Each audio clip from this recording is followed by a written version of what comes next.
नरेंद्र मोदी साहब का गायब होना वहां से और भारत के सभी पॉलिटिशियंस का गायब होना वहां से, ये बहुत बड़ी बात है। दुनिया की इतनी बड़ी आबादी का मुल्क, और जो अपने आप को क्लेम करता है कि वो सबसे तेजी से बढ़ती हुई आबादी इकोनॉमी है, वहां पर, और वो जो क्लेम करते हैं, जैसे कि अभी अशोक साहब ने भी कहा और फिर अमिताभ साहब ने भी कहा कि political interventions, international political interventions को वो क्लेम करते हैं, यूक्रेन हो या और कोई हो। ऐसे में पूरी तरह से दूसरे टर्म तक का खत्म है मोदी जी का। इस वक्त उनको अपनी अच्छे गुड वर्क के साथ में सामने आना चाहिए था। दुनिया को ये नोटिस करना चाहिए था, नोट लेना चाहिए था कि एक इंसान जो इतना ताकतवर और इतने बड़े, मतलब इससे जो चाहते वो कर लेते, जिस तरह की चाहते नीतियां बना लेते, इससे ज्यादा मजबूत सरकार मतलब सिर्फ राजीव गांधी को मिली थी। उसके बाद इतना पार्लियामेंट में इतनी मजबूती किसी के पास नहीं थी। जितना चाहते कल्याणकारी लोगों के भले के लिए काम कर सकते थे। 2 पूरे टर्म मिले हैं आबाद, किसी ने कोई रुकावट नहीं डाली, कुछ नहीं। जो सब बिल चाहते हैं 5 मिनट में बिल पास करवाते हैं पार्लियामेंट के अंदर।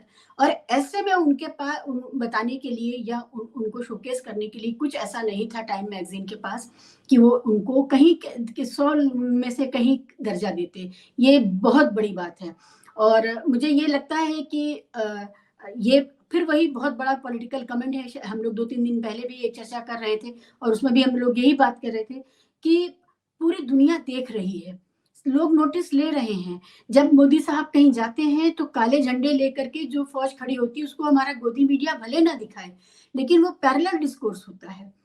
और उसको हम अपने यहाँ अगर बैन कर दें, ब्लॉकआउट कर दें, तो भी वो बना रहेगा सारी दुनिया में और वो चल रहा है। तो इस वजह से मुझे ये देखिए, शाहरुख खान तो उसको उनको तो इसकी जरूरत भी नहीं थी, इस सर्टिफिकेट की। वो इस वक्त भारत की डिप्लोमेटिक एडवांटेज है।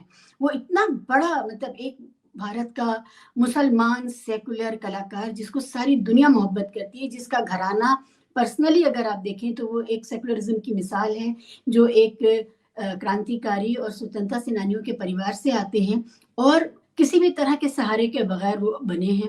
और फिल्में और एक्टिंग उनकी जैसी भी हो, अमिताभ साहब ने सही कहा, लेकिन वो अपने आप में जिंदगी कैसे जी जाए उसकी किताब बन गए, उसका एक संस्थान बन गए हैं कि कैसे क्या नहीं करना चाहिए जिंदगी में। ये वो उनसे हम लोग सीख सकते हैं। और मेरे जैसे लोग, बहुत से लोग जो सोचने समझने की दुनिया से भी जुड़े हुए हैं, अगर उनके फैन हैं तो उसका उनकी और सच बात यह है कि मैंने उनकी सारी फिल्में नहीं देखी, ना मेरी कोई बहुत खास दिलचस्पी है, लेकिन इंसान के तौर पे वो जिस तरह सामने आए हैं वो एक चमत्कार है। इंसान खुद को कितना बुलंद कर सकता है, कितना ऊंचा उठा सकता है, वो उसकी मिसाल है। बहरहाल, लेकिन ये एक इसको भी रेखांकित करना जरूरी है कि इस दौर में अब कम से कम 1-1.5 साल से ये चल रहा है कि मोदी साहब और उनके द्वारा फॉलो किए हुए जो लोग हैं ट्विटर पे, सोशल मीडिया पे, वो जिसको चिन्हित करके गिराने की कोशिश करते हैं वही चमक के उभर के ऊपर आ जाता है। और वो उसके बारे में अच्छाई, अभी आपने देखा कि मुगलों का जो चैप्टर हटाने की बात हुई, पिछले आखिरी बार मुगल शासकों पर और मुस्लिम शासकों पर इतनी चर्चा भारत में कब हुई थी, विदेशों में कब हुई थी? यहाँ तक कि बांग्लादेश, पाकिस्तान, श्रीलंका, ये सब भी चर्चा करने लगे हैं। तो ये लोग जिस चीज पर हाथ रख रहे हैं अपनी नफरत में, उस चीज का वक्त बदल जाता है।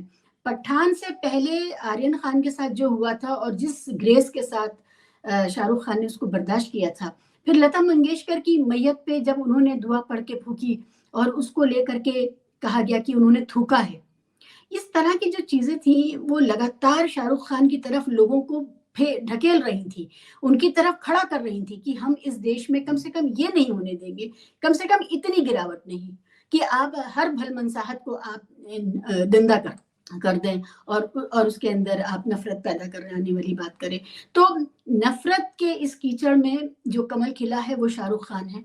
और मैं बहुत सेफली ये बात कह रही हूँ कि इस वक्त हमारे देश के पॉलिटिशियंस और जिनको हम नाम ले रहे हैं वो भी, और आपको याद होगा योगी साहब का भी एक बहुत जहरीला बयान और बहुत टुच्चा बयान था शाहरुख खान साहब के लिए।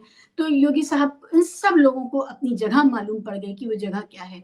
और ये जो भरोसा है, कॉन्फिडेंस है कि सभी पॉजिटिव लोग जिंदा हैं, जो उन्होंने कलकत्ता में कहा था वो उन्होंने कर दिखाया। और उनका अपना कोई एक इकोसिस्टम है जिससे वो पल्स देखते हैं, जिससे वो ग्राउंड स्वेल देखते हैं और जो उनके कारकर्दगी है। तो ये बात वाकई बहुत बड़ी है कि नरेंद्र मोदी साहब अपने 2 टर्म कंप्लीट करने के बाद किसी भी बड़ी बात, बड़ी नीति, बड़ी योजना के लिए नहीं याद किए जा रहे हैं। और एक फिल्म एक्टर हमारे यहाँ के नंबर 1 है इस दुनिया में, पूरी दुनिया में उनका इन्फ्लुएंस है, कहीं भी चले जाइए।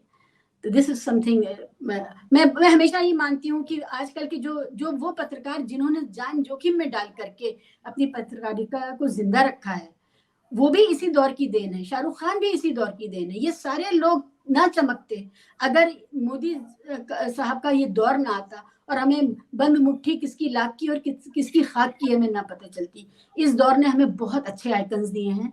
भारत जोड़ो यात्रा को भी मैं उसमें मानती हूँ, मैं उसमें शाहरुख खान जैसों के उभार को भी मानती हूँ, और उसमें इस तरह के जितने भी कैरेक्टर्स हैं, चाहे वो पत्रकारों में रवीश कुमार हो और दूसरे लोग हों, उन सबको आप देखिए, ये इसी दौर की देन है। बिल्कुल। नीली, दो बातें मुझे कहनी है 5-5 सेकंड की। पहला देखिए, शिवा असलम फहमी ने भी कमल खिलाया, ठीक है, उन्होंने मेरा कहा मुहावरा बदल गया है, शाहरुख खान ने उम्मीद का कमल खिलाया।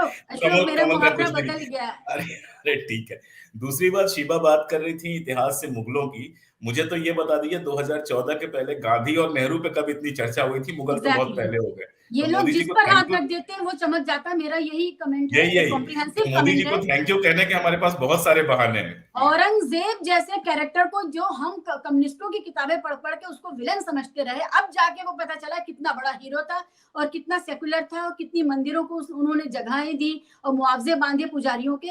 हम इस कैरेक्टर को औरंगजेब के जान ही ना पाते, और हिंदी का कवि था वो, और एक हिंदू महिला से उसको प्यार था, ये सब हम जान ही ना पाते। कम्युनिस्टों ने तो हमें बिल्कुल बिगाड़ दिया था और हमें बताया था औरंगजेब बिल्कुल खराब आदमी है।